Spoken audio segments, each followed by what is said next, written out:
Hello and a vibrant welcome to the Integrate This EdTech podcast, your essential hub for educators and technology enthusiasts.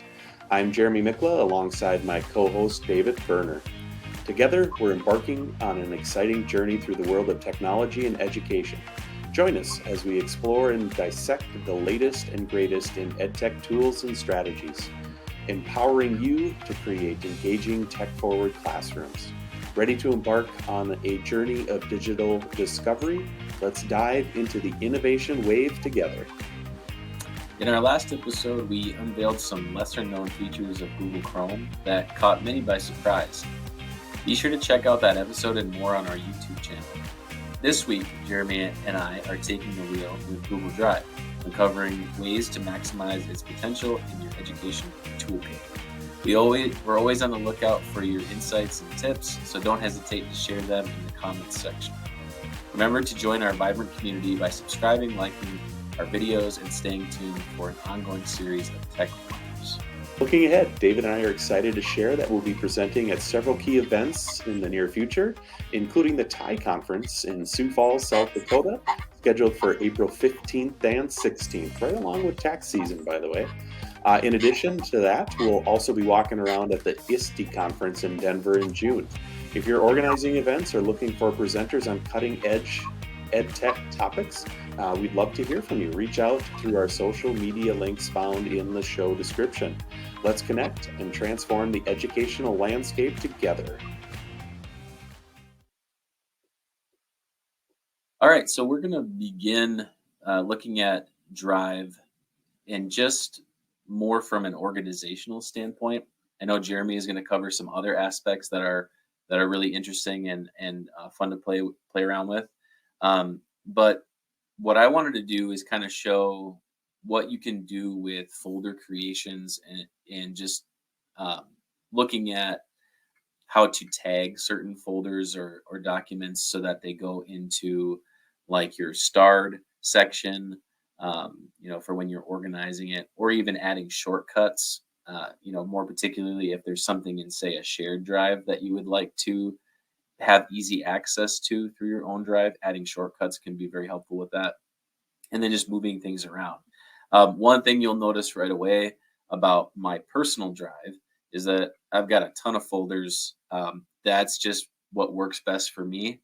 Some people don't use folders very much at all. Some people will use folders, but they'll use the color coordinating pieces of it so that they can identify what's what. Certain colors, are going to be for certain topics or categories that they have folders for. But really, however you organize your drive is totally up to you, and it's very much on an individual basis. But what I'd like to show are some of the things that are possible so that if you don't know that they're available, or maybe you're just getting started and you would like to use a feature that you're not familiar with, this should help you process some of that information. So again, with this, I already have a bunch of folders in here, but let's say that you wanted to start a folder to be able to put some items in. With Google, there's always multiple ways to do things. So, you can right click and it will open up your menu, and that would give you the ability to create a new folder. You can also do it from the new button. So if you click that, and you can do new folder there as well. Either way, but when you do it, it's just going to give you a little space to create whatever the name of that's going to be. So for this, we would just, we'll call this our Integrate This example, and we'll create that folder, and then it's going to go through that, and it's going to now put it into our section here. You can change the view too if you want. Like right now I have this like the icon view. You can do a list view as well if you want to have it look more like this, and you operate better with kind of that listing there. And then everything is just in alphabetical order for me. So I just have, you can sort by however, you like last modified. So if it's ones that you're constantly coming back to, maybe you do last modified because you want it easily accessible. There's other ways to do that, but For me personally, I always keep it on name, and you can always do ascending or descending on that. So you have, either starting with the last one or starting with whatever's going to be first in the alphabet. So A here, it will put your shortcuts before that, but this is just how I personally organize my own. You can do folders on top, or you can mix it with files. Me personally, whenever I see this, again, this is a personal preference type of thing. Whenever I see this, it just kind of disorients me. Like, I don't really like looking at my drive with this because it seems like there's too much going on. So typically, like my folders, I always have the on top option on there. And what's to be honest, your files are still beneath the folders, but I do not really spend any time looking down here. I never look there because I know if I'm trying to find something, I'm just going to go directly to that folder and find that document that I'm looking for. I really don't spend any time down here looking through any of that. And this just works better for me. Now, we had created the example folder. Once you do have the folder in and it's placed within the drive, there are some things you can do. So the more actions is going to bring up with your same thing. So if you right click on your folder, or if you click the more options, again, either way, it's going to bring up this side menu, and you can choose to open it with connected apps if there are any. We're not going to really get into that, but it's more going to be, from what I want to look at, is from an organizational standpoint. So things like renaming your folders. Maybe you want to change the name of it. Maybe you're putting a couple folders together. So now so for example, let's say that I'm teaching and this is going to be my fall semester. I'm going to maybe rename that to fall semester and pull in more folders because those are all going to be like my fall semester classes, things like that. But you can rename it.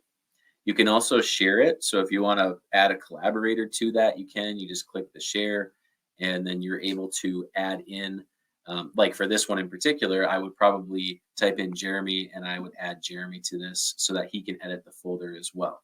And then I can just send that to him. It'll notify, and then it'll allow him to share. You can notice too, it changes the way the folder looks. The icon changes. So now you have this person icon on there, meaning that folder is shared versus one that is just owned by me.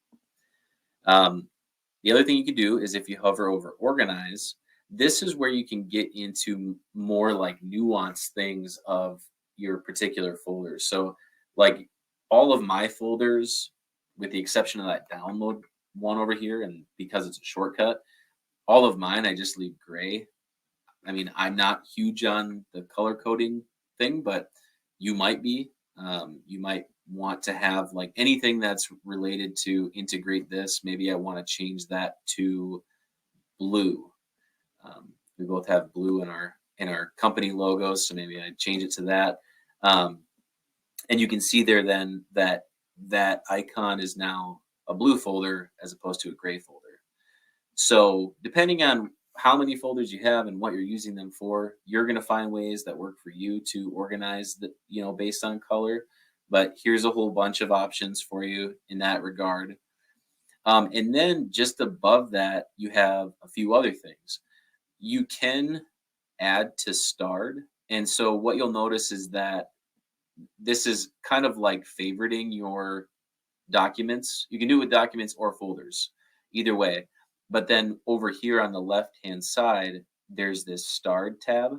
So when you click on that, anything that you've starred is going to go in that favorites folder. So if I go back, I can go to integrate this example, and I'm going to add it to starred. Okay, one folder added to starred, it says down there, gives me the prompt. And then if I click on starred, here's my integrate this. Okay, so some of these things are nice because they are shortcuts to get into your materials by just utilizing some of the menu items or like navigation items that are on here. So that's one way you could do that. One other thing you can do outside of starring it and putting it in that menu on the left for your favorites is you can also add a shortcut to things. For this example, what I'll do is I'm just going to show you if I have my own folder, and in my shared drives, I have this VR kits folder, which is shared with several other people. But what if I want to, if I'm working within that folder, I want to also be able to access my own materials quickly from that same space without having to toggle back and forth. One thing I could do is with my own VR kits folder, I could use the organize section and I could do an add shortcut. And then what I could do is find that shared drive, and I could go into the shared drive for the VR kits, and I could click that I want to add to that folder. Now, there are other people that are part of that folder, and so for this particular one, maybe I don't want to give access. I want to be able to easily access it from that shared space. So I'm going to hit add shortcut. And what that's going to do, shortcut added to VRKit. So then we'll go over to our shared drive. And here is my VRKits folder. And then as you just saw, we can change the permissions so that everybody that is part of this group can still see all of the shared materials, but the VRKits folder that is mine, I can either share it with them and they could see that shortcut and access it, or what I did was, again, making it so that only I can access it, but at least then I have this shortcut and this way to interact with my materials within the shared space. Outside of that, the other thing that we could do is once we have a folder, and this would go for documents too, for when you're organizing anything, you can move the folder around. So let's say that I wanted this to actually be not on my main page, but to be a subfolder of another folder. Well, one thing I could do is I have my integrate this folder that Jeremy and I constantly use every week. And so maybe for this one, I want it to go into that. So I'm just going to do organize. Now, one thing I should point out is you can take and I can drag it and drop it in there, which is going to be a bit quicker. But you know, you're also going to have too where you have folders inside subfolders, and it's going to go even further than that. So like if I go into integrate this, I have a bunch of other folders in here, which also might have folders in them. So you have, you know, this whole process that you can set all these folders up in. So rather than dragging it and dropping it, maybe I choose to right click and organize it. I am going to move it into the integrate this folder, but I'm going to move it into a subfolder in there. So I'm going to just move this one here. Sorry, we're going to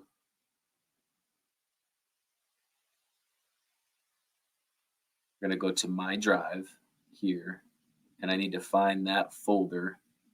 So I'm going to go to my regular integrate this.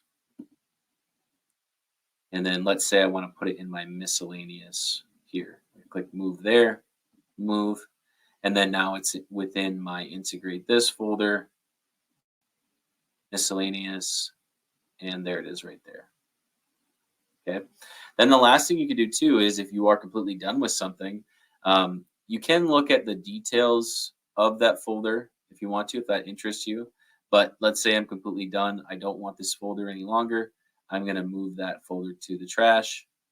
And now I'm just going to go back to my drive, and that's cleaned up now where I don't have that example folder in there.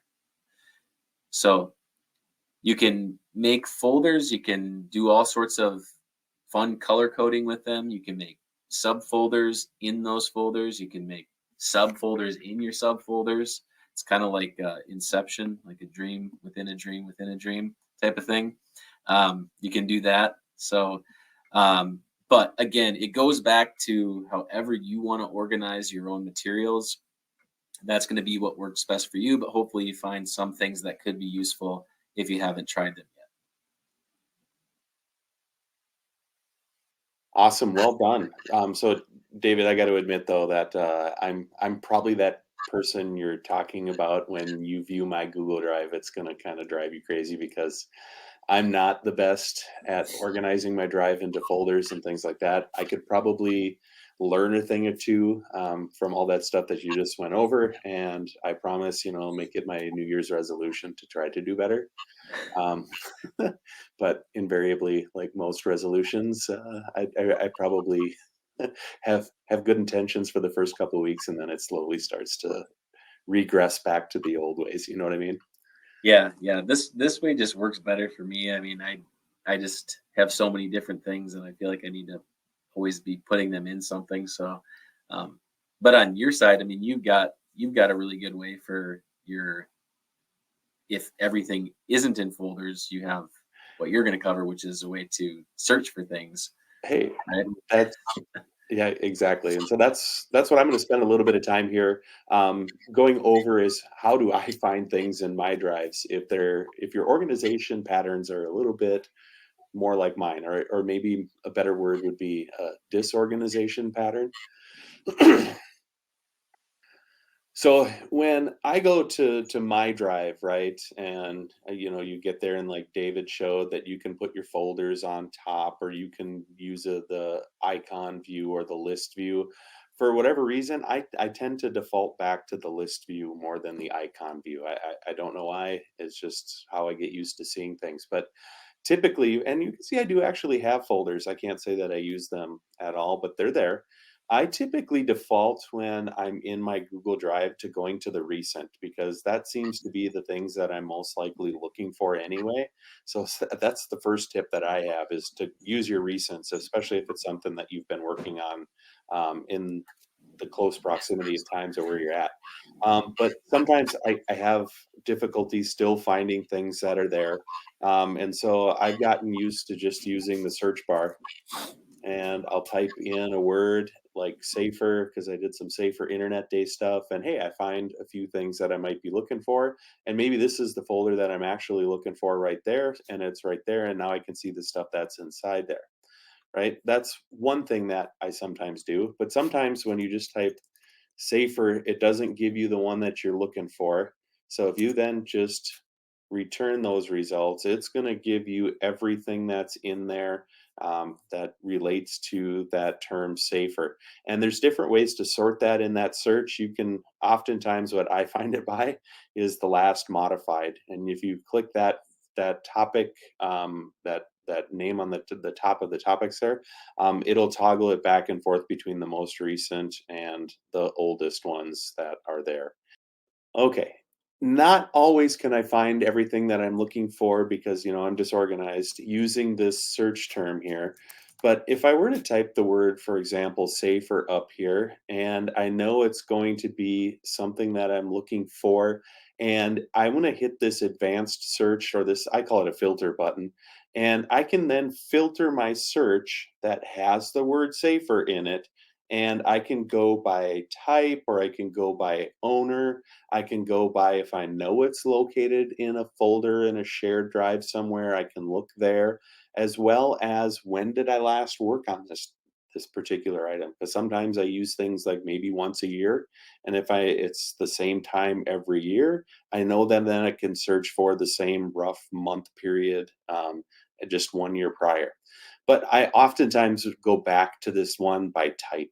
And if I know I'm searching for a Google Doc, I can choose Docs and it's going to filter out any spreadsheet or slideshow or form. And it's going to only pull up the Google Docs that relate to that. So you could see, hey, maybe this is the one that I wanted to find, and it is this one right here, and I can choose that one. Okay, that's one type of filter. I can also, if you see that I still have a lot of ones that are in there, I can narrow that down even further by choosing to add some other items to this. Like, for example, I want to find one that is going to be owned by a specific person. And if I type this specific person one in there, I'm just going to choose a name here. And Sometimes that happens. You find out that your search got too specific. So I can then delete that from the filter and it brings me back to these different ones that are here. I can also choose to filter it even further. So, like David had said, you can go up to, Google gives you different ways of doing things. So, here's one way is to go into the advanced search part here. The other way is I can just add them right here based upon the different filter I want to use. So, maybe instead, I want to say just the last 7 days. And you can see now it changed some of those results that I had because of that. So using these filters is a great way to help locate things, specifically if you're not a great organizer like me. Okay.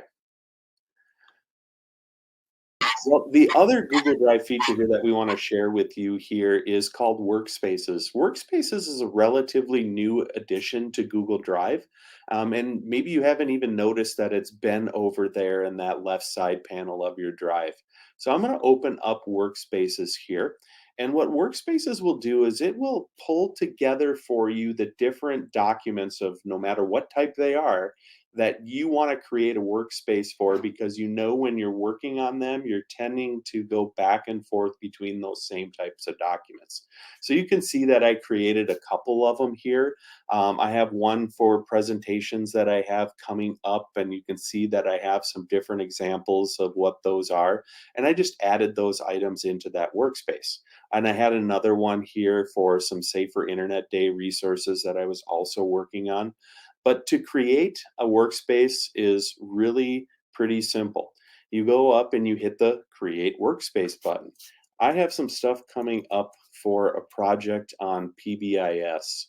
And so I'm going to start pulling this PBIS one together. And it's going to say, okay, well, let's add some files here. So I'm going to choose to add files. And again, if you know where it is, you can go to that document by searching in your drive. If it's one you've been working on recently, this tends to be one of my go-to ones. Then you can find them there as well. Like I know this presentation here called NVT January 10th is one of those. And I also know that this North Virtual Training Team is also another one of those. Okay, and so I can click to insert those. Then it's going to, once I put something in there, it's using AI in the background, believe it or not here, to come up with some other files that are also going to be related to that. And you could see it suggesting some different ones to pull in here for me. And looking at these, yeah, I want that one in there and I can choose that one. And then if I know there's another one somewhere in here, I can go back to the add files. Then when you have the ones that you want in there, you just choose done and you can see that it creates that workspace for you. If for some reason you don't want a particular file in that workspace anymore, you can hover over the more buttons there and you can choose to remove that one from the workspace. You can also choose to share it and organize it in some different ways that David talked about right from within the workspace as well. So maybe I just remove that one. You can also remove an entire workspace by hovering over the more actions again and choose to remove it as well. You can also choose to hide it or rename it as you wish. So those are some cool things that I think you're able to do with those workspaces because I think it's pretty helpful to have all the documents that you're currently on your palette that you need to have access to in one handy little space. Thanks for tuning in to the Integrate This podcast. We hope you have picked up some valuable insights to help you explore Google Drive and its best features. Special thanks to co-host Jeremy Mikla and all our viewers for joining this digital exploration. I'm David Berner. Until next time, keep integrating, innovating, and shaping the future of education. Happy teaching. And don't forget to subscribe to our Integrate This YouTube channel and follow us on Instagram and X for the latest tutorials and discussions in EdTech. Next week, we have the app which everyone loves to hate, Google Sheets. but it's actually one of the most powerful of the Google apps. So don't miss it. We'll see you next time.